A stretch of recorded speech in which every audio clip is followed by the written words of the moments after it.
The average American eats around 20 pounds of bread per year. A loaf costs about $3. It sits on every table, in every culture, on every continent. It is the single most universal food in human history. But 14,000 years ago, in a cave in what is now Jordan, archaeologists found the charred remains of a flatbread made by a people who had no farms, no fields, and no domesticated grain. They were hunter-gatherers, and they were already baking. The story of bread doesn't start with agriculture. Agriculture started with bread, and almost everything that followed, cities, writing, war, religion, and revolution, was built on top of it. Charred crumbs dating to 14,400 years ago, 4,000 years before the earliest known farming settlements. These people gathered wild grain, ground it on stone slabs, mixed it with water, and cooked it on hot rocks. Imagine the smell. Wild grain ground by hand slapped onto a hot stone over open fire, the outside crisping. Something new forming. Not grain anymore, not porridge, but a solid, portable, storable thing you could carry on a journey. Mainstream history says humans invented farming, then bread. The emerging evidence suggests the desire for consistent bread, and the wild grain needed to make it, may have motivated permanent settlement and eventually agriculture itself. The Old English word loaf, the direct ancestor of loaf, is one of the oldest words in the Germanic language family. Lord comes from hloford, meaning bread guardian. Lady comes from hlaefdug, bread kneader. English social hierarchy was literally baked into the language. The first large-scale professional bakeries in history. Archaeologists have found industrial bakery complexes near the pyramids capable of producing thousands of loaves a day. The pyramid builders were partly paid in bread. At some point, an Egyptian baker left a wet grain mixture sitting too long. Wild yeast drifted in from the air. The dough began to bubble and rise. When baked, it produced something lighter, airier, and far more satisfying than anything eaten before. Leavened bread was discovered entirely by accident. Both require fermented grain. Egyptians almost certainly understood the connection. The same yeast froth skimmed from fermenting beer was used to leaven bread dough. The two oldest processed foods in human history are siblings. Archaeologists have identified over 30 distinct types of bread in ancient Egyptian records, some for daily workers, some for priests, some reserved for royalty, some baked as offerings for the dead. Bread was already a class system. Bread and circuses, the Roman satirist Juvenal's phrase for how the empire kept the population from revolting. Free grain distributions, the annona, to 200,000 plus citizens of Rome, combined with public spectacles. Bread was not just food, it was a pacification strategy. Rome's grain empire. By the 1st century AD, Rome was importing roughly 400,000 tons of grain per year from Egypt and North Africa.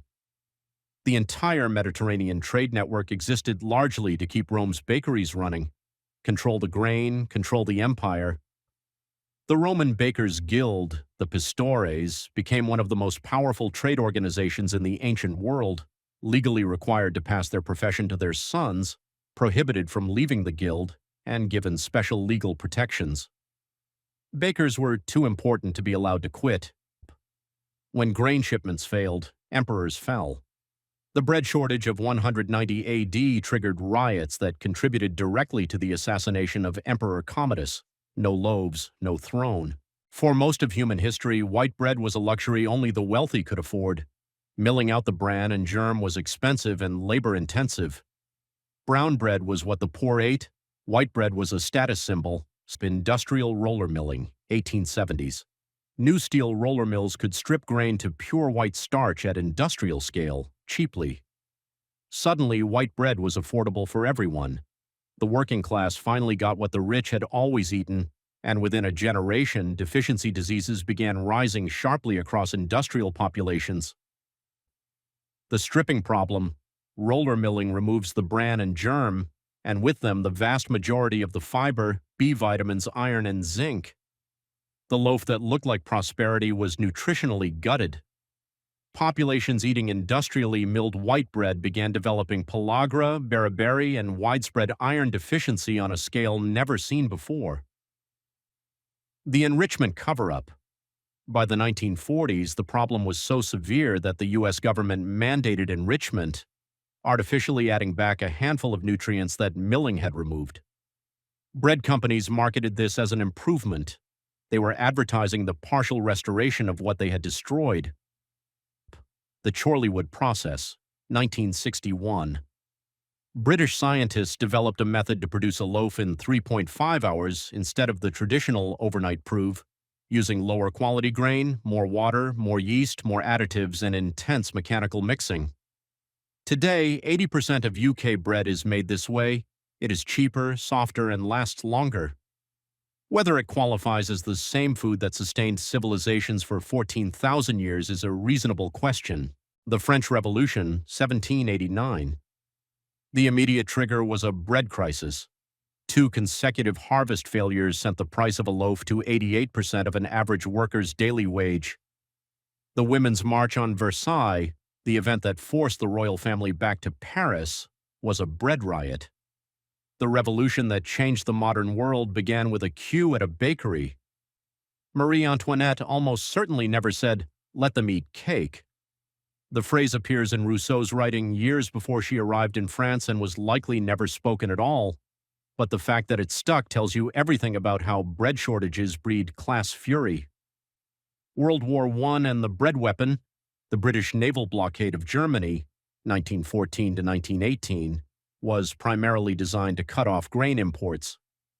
By 1917, German civilians were surviving on a daily ration of bread made partly from sawdust and potato peelings.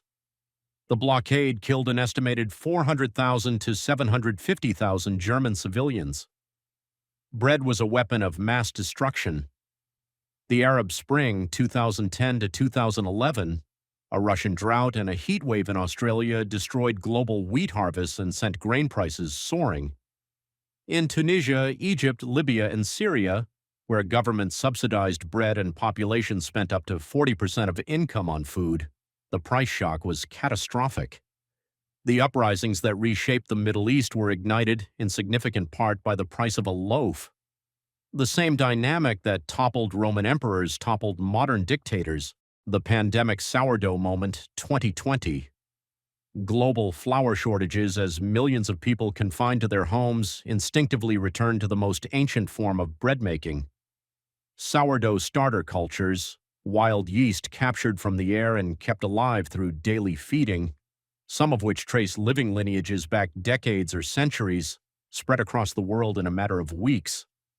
The science of the ancient method, sourdough fermentation, long, slow wild yeast, partially breaks down the gluten and phytic acid that industrial bread leaves intact, making nutrients more bioavailable and the bread easier to digest.